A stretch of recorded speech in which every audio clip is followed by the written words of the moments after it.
Hello friends, once again this is Chandrani and welcome to my vlog Unleash English. Now this is my second video, and with my first video, which was on Elizabethan sonnets with a reference to Sydney, Shakespeare and Spenser, I got a lot of views. But তোমরা যারা ভিডিওটা দেখেছো, please যদি subscribe করো, comment করো, I'll be more than happy. That will be a great sort of an impetus to me to continue with these vlogs. Now, today's vlog is about James Joyce's Araby. Valentine's Day is just round the corner, and I thought that I must include something which deciphers the concept of romance to an adolescent boy, and that is very much included in Calcutta University syllabus. অনেকের জন্য আরবি একটু difficult বোঝা because it is so myriad, it has multi-layered meanings. স্তরে স্তরে মানে লুকিয়ে আছে.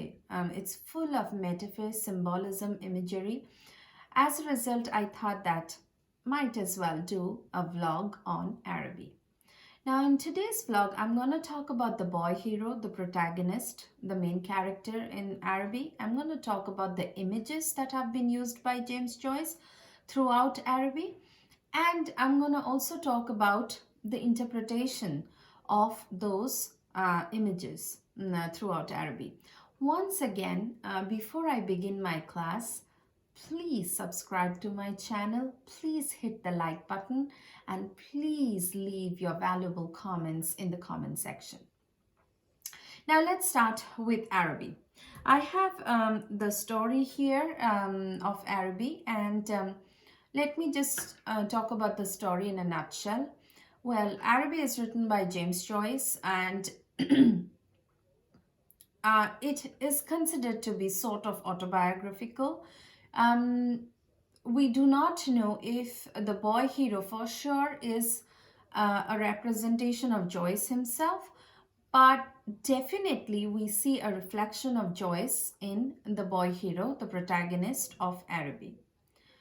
Now, firstly, let me tell the story in a nutshell.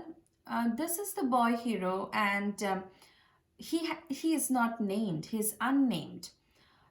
That helps the readers and the audiences to identify with him.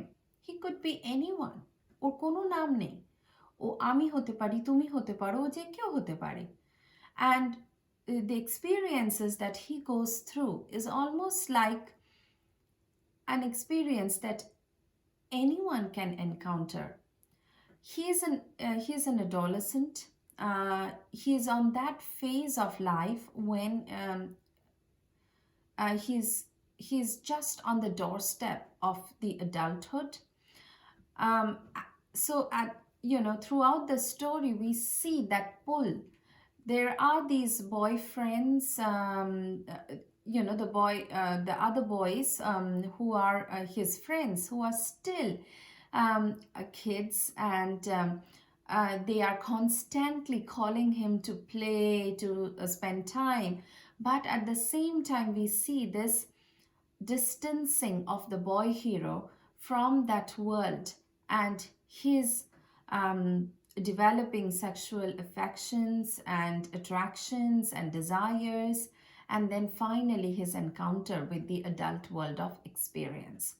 That is the entire story of Araby in a nutshell. Now, first and foremost, let's talk about the boy hero, because the story centers around him. He is also the narrator of the story. He is narrating the events. Now, the boy hero has not been named. As I told you earlier, he could be anyone. We automatically identify with him. The boy hero is definitely a thinker. He thinks, o bhabe, o bishon bhabe. So where any other kid of his age would just surpass the central apple tree or the bleakness of the North Richmond street, or or the different disturbing noises, the cacophony of the the different places that his aunt takes him to. Other kids won't notice all this, but the boy hero does. And at the same time, he also gives his observations and his interpretations of whatever he notices in the outside world. So he is definitely a thinker. Secondly, the boy hero is a loner too. He's very lonely, he's isolated. In the story, we get to know that he has been brought up by his uncle and his aunt. We don't know why or where his parents are or why they didn't raise him. There's nothing much said in the story about them. So we can assume that he has a very lonely life as well. মা বাবা নেই, পরিবার বলতে সেই uncle and aunt, and we don't see any sort of bonding between the boy hero and his uncle or aunt. Nothing has been mentioned as such. Here I would like to mention that towards the end of the story, when the boy hero is desperate to go to Araby and is waiting for that money from his uncle, and he keeps on teasing him and delaying that act of giving the money, the aunt, she shouts from the kitchen and she says that, why don't you just give him the money? He has been waiting for it for a very long time. That is the only sort of support that I see he gets in the entire story. Other than that, not much of a bonding is being showed between the boy hero and his extended family, so as to say. Now, so he's a thinker, he's definitely a loner, and throughout the story, as I'll talk about the images and the symbols used in the story, we'll see that he is slowly getting distanced and alienated from the rest of his friends as well. So as a result, we can conclude that this thinker, lonely, isolated person is susceptible to the last, he's very susceptible, he's very vulnerable to the negative effects of the adult world.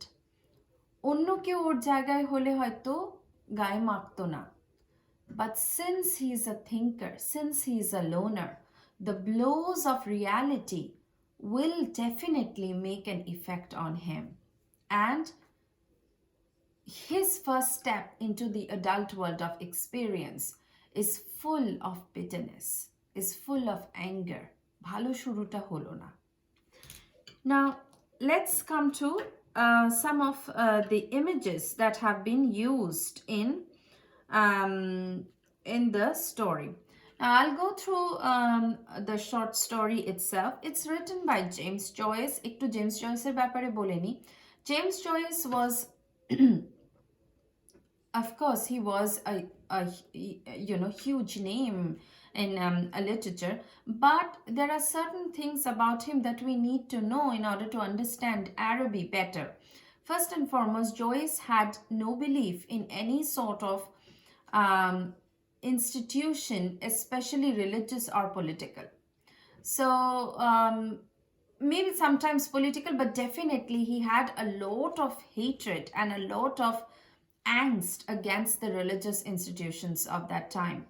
And there is sort of a rebel in him, a rebel that wants to break the social laws, that has lost its belief or its conviction in the social systems. And we find all that playing a very important role in Araby as well. Now let's begin the story. Firstly, if you look at North Richmond Street, it's blind. The blindness of North Richmond Street is definitely metaphorical. We know that this North Richmond Street and the people who live here are very passive. They don't have the sensibility or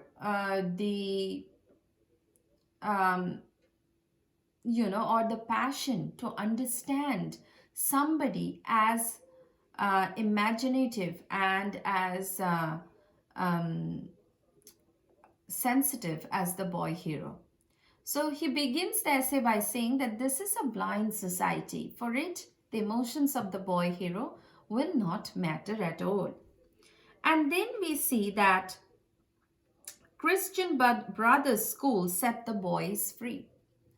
So, as I told you, Joyce had a lot of disrespect for religious institutions, and he felt that religion was, it was any sort of religion, any sort of institutionalized religion was sort of a prison. It always trapped human emotion. It did not allow freedom or liberty as such, and that imagery reiterates throughout Araby.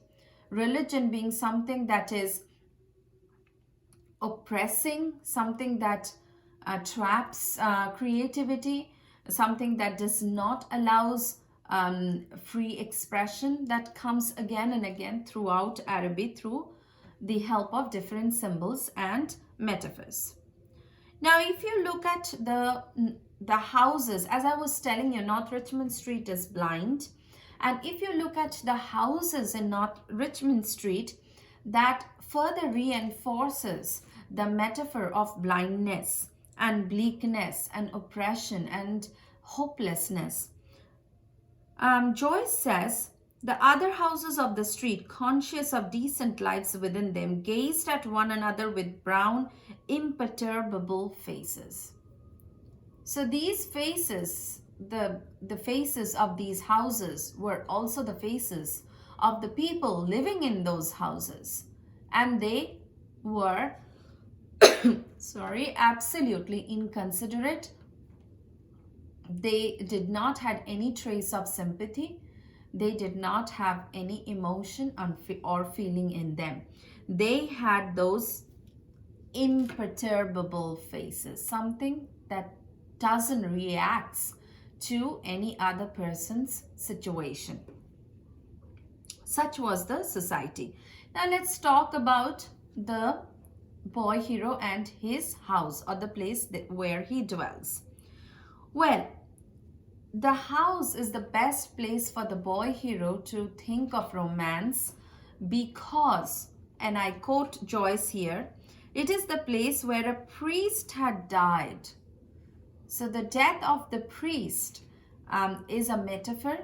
This is the place where religion is absent, and therefore it allows the first stirrings of sexuality, the first stirrings of romance to blossom within the boy hero.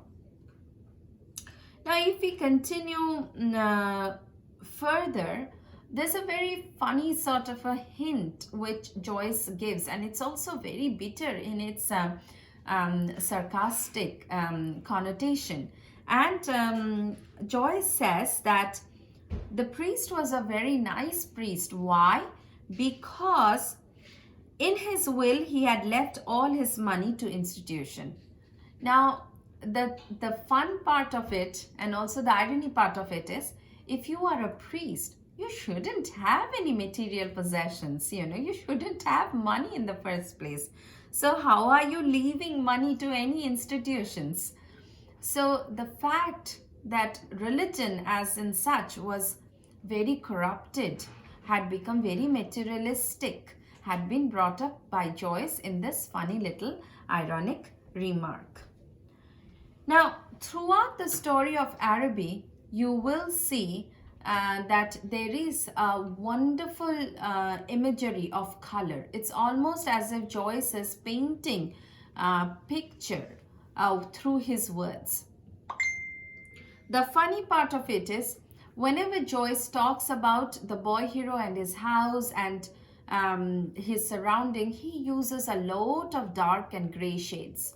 Whereas, whenever his love interest, Pangan's sister, comes into the picture, suddenly the color combinations becomes white, whitish, and all that. Symbolizing the traditional, the stereotypical binaries, dark being the symbolic representation of hopelessness, and white being the symbolic representation of something to dream about. And I would again, keep on reiterating this fact that throughout, whenever the boy hero is talking about himself or his house or his surrounding, he just keeps on saying or using the colors white and gray to describe. Whereas the moment he gets to see Mangan's sister, just look at the color combination. He says, light from the kitchen windows had filled the areas. Or if Mangan's sister came out of the doorstep, or called her brother to his tea. So the moment Mangan's sister comes in, she's almost like the savior figure, saintly sort of a figure who comes in and everything becomes white.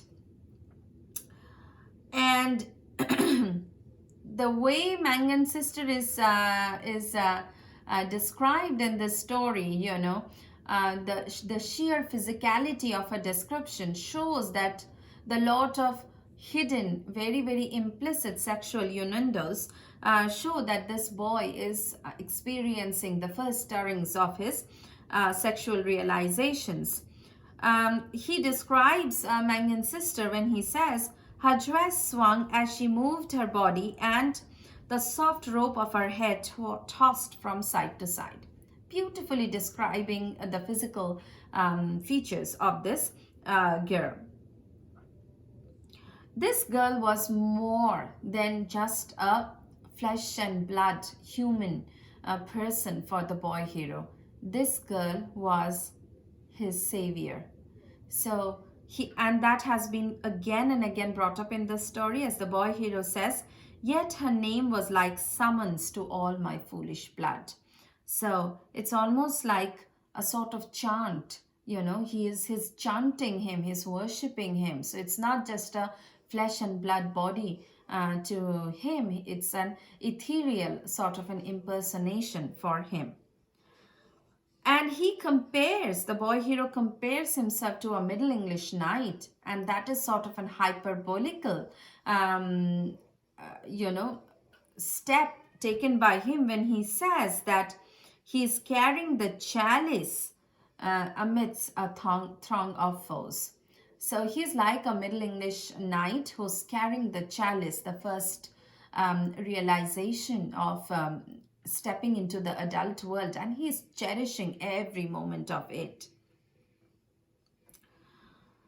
But at the same time, he's very confused about all this because he himself says, I myself did not understand. And that is very typical. This is the first time he's encountering all these complex emotions. So how will he be able to understand? And therefore he says that, he did not understand his emotions himself. And again, as you can see, the boy hero, whenever he thinks of Mangan's sister or Mangan's sister comes to the forefront, it is always associated with white color.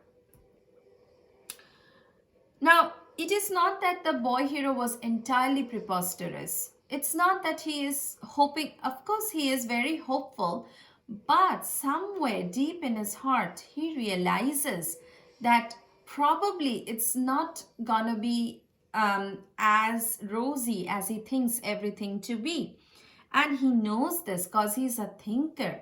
O chinta kore, o bhabe, he's not just an lovesick sort of a boy. And we get to know that very nicely when he says, I was thankful that I could see so little. ও ইচ্ছে করে বেশি দূরে দেখতে চাইছে না. He doesn't want to look forward because he knows probably it's not gonna be as rosy as he's imagining it right now.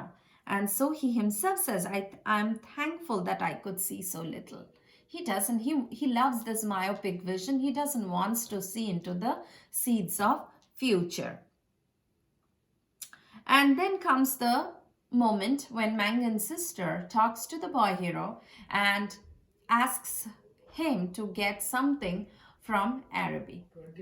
And the name Araby is rung for the first time in the story. Now, this story is about the place Araby because in this place, the boy heroes first realizations happen.